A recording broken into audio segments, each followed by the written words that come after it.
जय जगन्नाथ सांग माने आस आमे आज गोटे गप शुणिबा। नीलमणि पहाड़र गोड़ारे थिला सुना बन। एठारे बड़ छोट सबु पशु पक्षी एका साथीरे रहुथिले। बनरे गजेन्द्र नामरे गोटे बड़ हाथी थिला। शक्तिशाली किंतु निहाती सीधा साधा। तांको साथी थिले शियाल बाबू।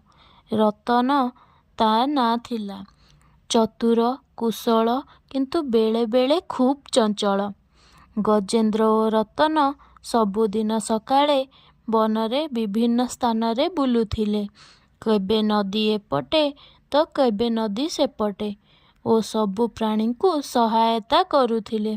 गोटे दिन सुना बनरे अजणा धुआं देखागला। रतन दूररू देखिला पहाड़ पारार अंचल रे निआं लागिछि। से गजेन्द्र को कहिला, भाई पहाड़ सेपट अंचल रे निआं लागिछि। जदि ए निआं प्रसारित हेबो ताहाले आमर बन को पहुँची जिवो। आमको किछि करिबाकू हेबो। गजेन्द्र कहिला, मु आपणे पानी आनी पारिबी किंतु समय रे पहुँचीबी केपरि?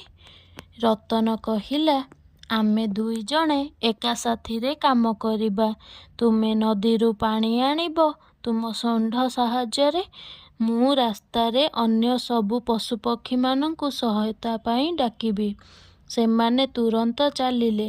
गजेन्द्र ता षंढरे पानी आनिला ओ रतन तुरंत मयूर हरिण बानर को सूचना देला।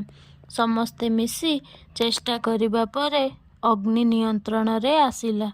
समस्ते मिसी सहायतार शपथ नेले। गजेन्द्र कहिला, आजिरु सुनाबन रे केही एकाकी रहिबे नाही। विपद को सबु मिलीमिशी सामना करिबा।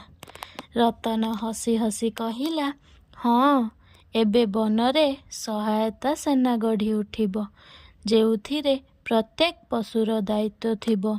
शिक्षा, सत्य साथी से जे विपदरे प्रथमे पाखरे आसे। आमे एथिरु शिखिबाकू पाइलु जे एकता सहयोग और समयोपयोगी कार्य कौनसी विपद को हराई पारिबो। एतिकी कही मु आजी रहुची। जय जगन्नाथ। आपनकु जदि ये भिडियोटी भल लागिछि ताले लाइक करन, शेयर करंतु और सब्सक्राइब करंतु।